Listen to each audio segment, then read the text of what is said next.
Olá, sejam muito bem-vindas, sejam muito bem-vindos. Você está em Dinamis, o seu momento com a sua saúde. E nossa série continua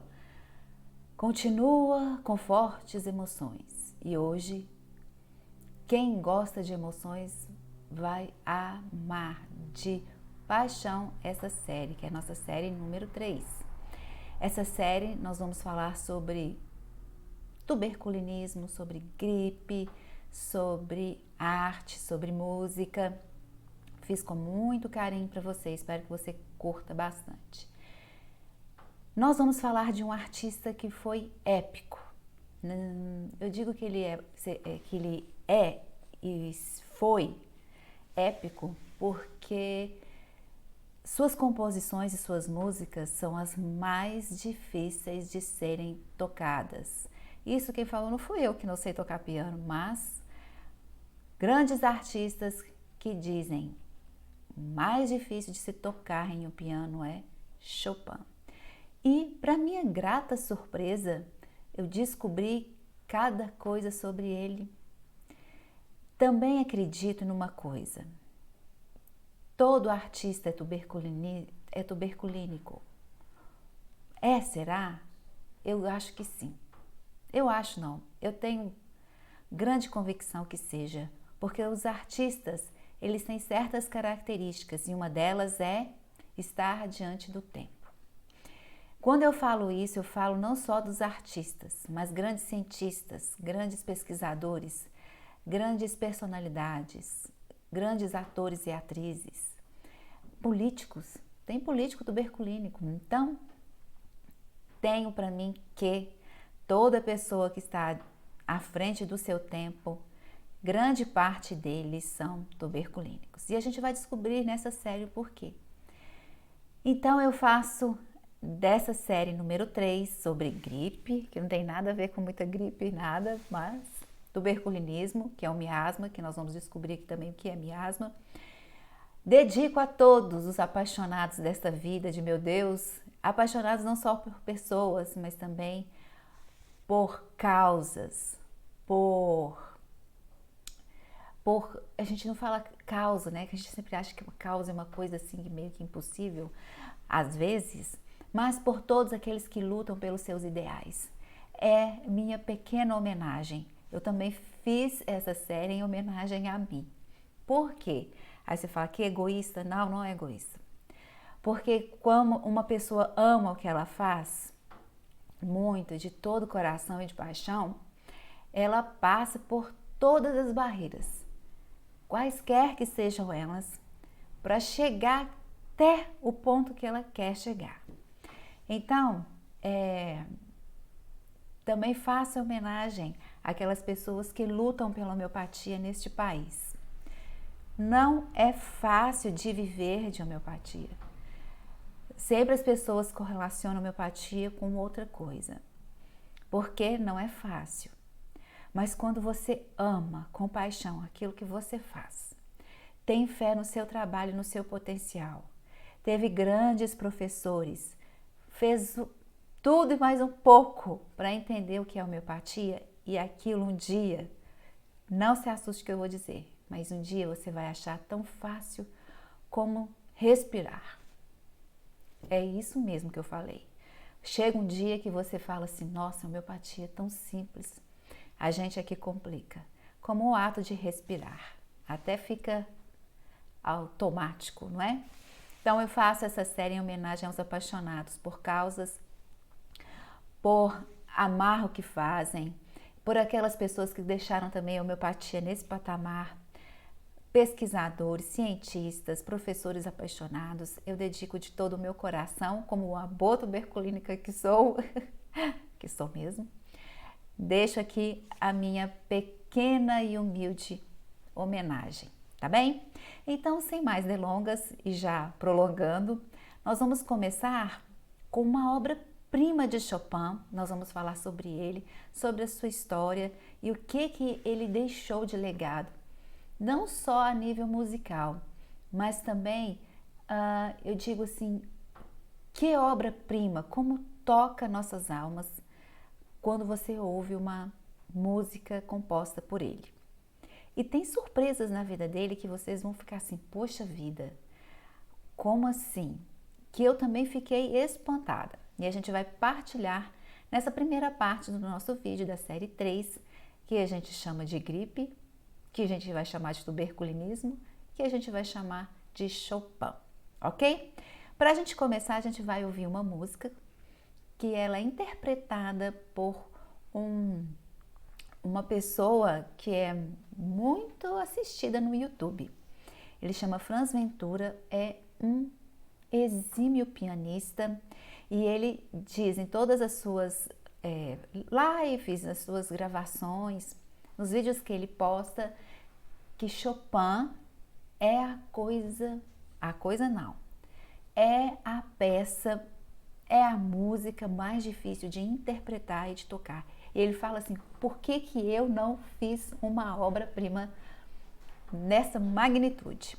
Então eu coloquei para vocês, a gente chama de Opus número 9, e eu creio que seja uma das músicas mais lindas e não, acho que não tem quem não conheça essa obra-prima, tá bem? Vamos lá, só ouvir um pouquinho, mas que dá vontade de ficar ouvindo pela eternidade.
essa foi homenagem o cara, né? O cara.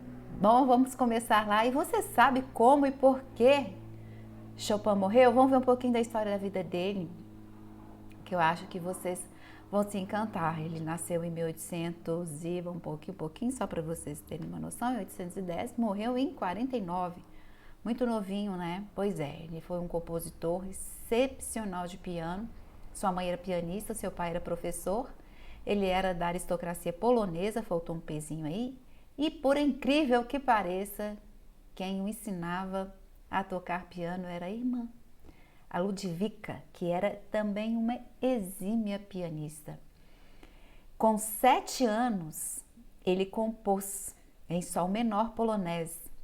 Aos 8, a primeira apresentação de recital. Para ele era muito fácil, muito tranquilo entender e tocar. Ele aprendia com muita facilidade. Quando eu comecei a pesquisar sobre a vida dele, para ele era simples, prazeroso e ele amava com muita paixão. Ele estudou grego, latim, história, filosofia, era um excelente aluno, exímio, inteligente, gostava de descobrir coisas. Estudou também literatura e história e formou, foi para o conservatório, foi premiado pelos professores com uma capacidade excepcional de talento, de aprendizado, de inteligência, de perspicácia, de técnica, em todos os sentidos. Ele foi para Varsóvia, fez um concerto lá em Fá menor, teve muitas dificuldades na moradia, foi uma época onde ele vivia num local. Neste local era muito frio, úmido, onde ele morava, e viveu numa situação não precária no sentido de dinheiro contado, coisas assim, mas onde ele morava era muito mofado, úmido e chovia muito naquela região. Ele ficou morando num lugar onde ele tinha essas situações, entre aí a nossa epigenética, né? Em Paris ele compôs Opus 10, teve aulas na aristocracia, ficou, depois de começar a fazer esses concertos, e aí ele entendeu, ele entrou, como diz o pessoal, ele entrou na roda de grandes pessoas que faziam concertos, ele começou a ganhar dinheiro. Quando ele começou a ganhar dinheiro, ele percebeu que cobrar caro naquela época pelo artista que ele era, faria ele ficar rico, milionário. E para completar, quando ele começou a acontecer essa revirada na vida dele, ganhando dinheiro, ele também começou a gastar. Problema de tuberculínico é isso, né? Pois é. E aí ele vivia numa opulência que ele tinha até carruagem. Acredite se quiser. Ele era da alta sociedade. Só que aí ele conhece Maria, nossa gente, que nome, né? Wodzinska. Não consegui guardar esse nome. Mas ele apaixonou-se por ela, também era da sociedade, e compôs uma linda valsa, que é a valsa do adeus. E aí ele foi ganhando dinheiro e foi gastando dinheiro, foi ganhando dinheiro. Ele fica noivo em 1836, casa-se e aí casou-se e divorciou-se. Por quê? Era uma pessoa muito frágil, doente e pessimista. Quando ele conheceu Maria, ela era alegre, vistosa, chique, exuberante, aquela coisa toda da época, né? E ele tendia a ser uma pessoa mais, vamos dizer assim, menos, não menos comunicativa, mas uma pessoa que era mais introvertida no sentido das suas emoções. Quando dava uma coisa errada, dava tudo errado. Quando dava a coisa certa, ele ficava muito eufórico. Então ele tinha essa dualidade, né? Que também é característica de tuberculínico. E isso, quando começou a ter muita concorrência para tocar nos concertos e ele gastando muito dinheiro, aquilo foi diminuindo. E aí, quando isso acontece, ele começa a ter aquele lado negro, sombrio do tuberculinismo, e ela não era desse jeito. E aí o que ela faz? Casca fora literalmente, e deixa ele na mão. E ele divorcia, aquela coisa de incompatibilidade de gênios, e começa a fazer muitos concertos, porém ele cobrava muito caro. E aí eles começaram a trocar. Não, se ele é muito caro, eu vou achar um mais em conta, né? E foi isso que aconteceu com ele. E aí ele entra numa onda, depois que divorciou, de muita tristeza, melancolia, conhece uma outra pessoa, e aí ela falece, faz então a sua obra-prima também, considerada, que é aquela marcha fúnebre, que é fúnebre mesmo. E aí continua essa vida, continua vivendo essa vida, vão para Maiorca, ele muda-se para lá, que também era um lugar que tinha muita chuva e muita umidade. Ele muda, vai para Barcelona, e vai com esse término de relacionamento, e vão indo, e vão naquele ida e vai, e falece em 1849, decorrência da tuberculose. A vida dele em si foi de muita altos e baixos no sentido emocional da palavra, né? Do jeito dele, era muito a questão de altos e baixos, né? Alegre, triste, rico, pobre. Essa dualidade, que era uma dificuldade para ele se manter, além dos relacionamentos que ele teve, fez com que ele tivesse uma tristeza, né? Uma tristeza, e essa tristeza foi além do tempo que ele foi, que o ambiente em que ele vivia era favorável. Em decorrência disso, ele teve tuberculose, nada que não fosse diferente da época, né? Muitas pessoas morreram de tuberculose por causa de várias situações. E faleceu em 1849 numa carreira brilhante pela frente, mas muito curta, muito inteligente, exímio, né? Um exímio artista, pianista e compositor. Foi considerado por músicos as peças mais difíceis de tocar, e até hoje muitas pessoas falam que interpretá-lo é como se você tivesse conseguido passar uma barreira na profissão de músico pianista. E ele tocou muito piano, né? Então, assim, se vocês tiverem uma grande oportunidade, eu coloquei Opus 9, mas ainda tem a 66, que são maravilhosas. Ele tem músicas alegres, mas as músicas dele são muito densas, né? Assim, pesadas. A marcha fúnebre é uma coisa singular. Tanto é que muito filme, nossa, já ouviu isso em muitos lugares. E por que será que ele ficou desse jeito? Ou se teve alguma coisa que fez chegar nesse patamar? Teve não só os relacionamentos, mas as dificuldades da vida e essas questões, né? Onde que a gente fala de tuberculinismo ser um miasma? Bom, quando a gente fala de tuberculinismo, a gente tem que falar de miasma e a sua definição, que vocês já devem saber, mas miasma é o que nós chamamos de nossa predisposição a certos adoecimentos. Quando a gente fala de tuberculinismo, não foi exatamente Hahnemann que a denominou, mas ele fala no Organon que nós chamamos de falsa psora, que é o tuberculinismo nomeado por Vanier e Nebel. Quando vocês forem estudar tuberculinismo, aí você fala, isso não tem no Organon. Tem sim. Quando você achar a definição de falsa psora, e ele coloca isso brilhantemente no rodapé, no Organon, na quinta edição você consegue encontrar, ele fala exatamente as características e por que ele chama de falsa psora.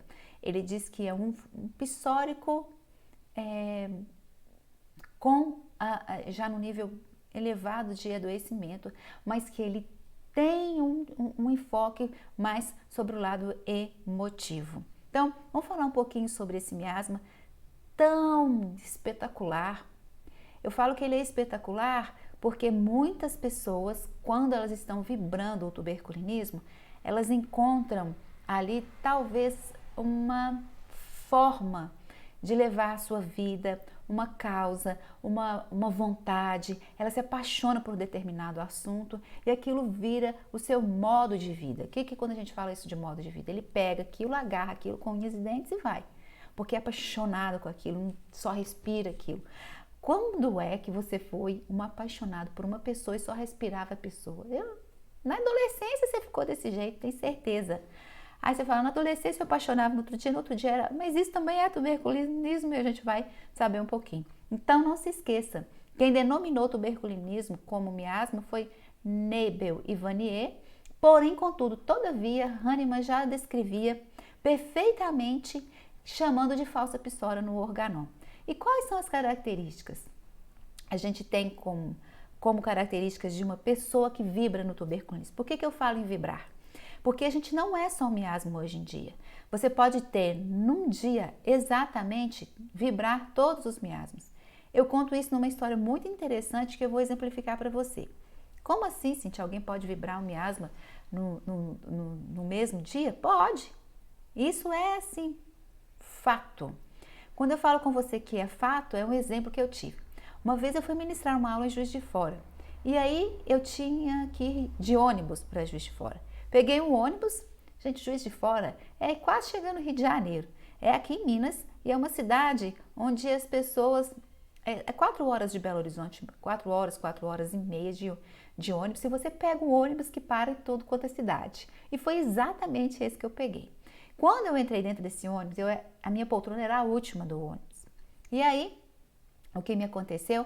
A gente estava viajando, quando parou na terceira, que é o Pinga-Pinga, terceira cidade, aconteceu um fato de uma mulher parar no corredor e começar a chorar. Chorou, chorando. E aí veio o auxiliar do motorista perguntando o que tinha ocorrido e ela foi sentar na única cadeira que tinha vaga naquele ônibus, que era do meu lado. Eu falei, tá. Eu perguntei o que tinha acontecido, ela chorando, não falou nada, ficou por assim. Então, primeiro momento, ela chorando sem parar. Segundo momento, de repente, a gente para numa cidade para fazer um lanche. Quando, para minha surpresa, eu observei conversando com o motorista e o auxiliar do motorista. Segundo momento, ali meio assim, confabulando. Terceiro momento foi quando a gente parou na cidade, quase chegando, e a viagem ia durar 6 horas. Em vez de a gente ir para a direita no caminho, nós fomos para a esquerda. Eu falei, esse cara tá errado, não é para a esquerda que a gente tem que ir, nós paramos numa cidade. Quando a gente parou nessa cidade, ao invés dele ir para o caminho que a gente tinha que voltar, não, ele continuou. Continuou em nosso terceiro momento para o ônibus e o motorista. Nós vamos parar aqui e não sei que horas que nós iremos retornar de viagem. Eu falei, gente, o que aconteceu? Aí eu observando esse fato todo, de repente ela estava lá fora. Todo mundo sem saber o ocorrido, aparece a polícia e entra dentro do ônibus. Quando a polícia entra dentro do ônibus, fala para o sujeito que estava do lado dessa moça, por favor, saia do ônibus. A polícia falou, nós não sabemos até que horas que a gente vai liberar. E a gente perguntando, nós não sabemos que horas que vamos liberar esse ônibus. Quando a gente chega no quarto momento, ela lá fora e ela vai e começa a xingar e pôr o dedo no nariz do sujeito. E o quinto momento, paf, cai no chão, num desmaio com a mão assim. Num dia, essa pessoa saiu tipo, do céu, foi pro inferno, né? Quando a gente parou, já tinha uma ambulância, nós paramos em frente à rádio da cidade, e a cidade chama Santos Dumont. E quando a gente chegou nessa cidade, o pessoal falando na rádio que tinha acontecido uma coisa espetacular dentro do ônibus, que a gente não sabia. E aí fala todo um relato, puxa a ficha do sujeito, o sujeito tinha ficha suja, e aí prega o cara e a mulher chorando e a ambulância querendo levar a dona e aquela confusão toda. E eu falei, meu Deus, isso amanhã vai ser a minha aula. E eu tinha que dar aula no dia seguinte sobre miasmas. E eu falei, isso aí vai ser a minha aula. Eu saí 2, cheguei, era mais de 8h30 da noite na cidade. Depois do ocorrido, todo mundo ficou nessa cidade, a senhora passando mal e o rapaz por ali. E eu falei, meu Deus, o que foi que aconteceu? Depois descobri mais tarde que a pessoa que estava do lado dela quis abusar dela, passando a mão em partes íntimas da pessoa. Então, gente, olha só que situação. Se você for pensar no primeiro momento que ela estava chorando, aquilo foi um horror e ela chorava compulsivamente. Oh, meu Deus do céu, é um momento tuberculínico? Poderia ser? Como assim essa pessoa pegou em mim, etc, etc. Segundo momento, quando ela confabula com o pessoal, Uma psicose, será que é uma psicose? Sim, o psicótico ele planeja para fazer ação. Às vezes ela não age, mas às vezes ela sim age. Terceiro momento, quando a gente para na cidade lá e ela estava lá fora e começa a xingar o cara. Uma parte luética dessa mulher, ela quer matar o sujeito e não consegue. E depois, o quarto momento que ela desmaia e põe a mão, não é? Eu falei, ixi, será que ela desmaiou? Então fica a dúvida eterna, será? Se ela desmaiou realmente, pane total, cai lá o luetismo. Mas se não, se ela forjou esse desmaio, pôs a mãozinha até aqui, desmaiou, puf, um momento psicótico. Que loucura! Aí você pode pensar, como uma pessoa pode vibrar os miasmas tão rapidamente em um mesmo momento. Eu falei, amigo, acredite se quiser, você vibra em poucos minutos, segundos, vários miasmas. Então fica aí para você a minha dica. Comece a entender, perceba alguém e veja como ela se comporta durante o dia e veja se ela realmente consegue vibrar os miasmas em pouco tempo, numa determinada situação, em determinado momento do dia. Gostou da minha história? Pois é, verídica. E os alunos amaram essa história. Eu lembro que todo mundo que eu ia lá em Juiz de Fora, professor, o que aconteceu dentro do ônibus novamente? Alguma novidade? Eu falei, ai meu Deus, lá vamos, histórias a mais. Mas essa foi espetacular e foi o momento que eu peguei e falei assim, isso aqui é o momento para você aprender sobre miasma e nunca mais vai esquecer, tá bem? Bom, vamos falar mais um pouquinho de tuberculinismo, quais são as características desse miasma, mas eu vou deixar isso para a segunda parte. Até daqui a pouquinho.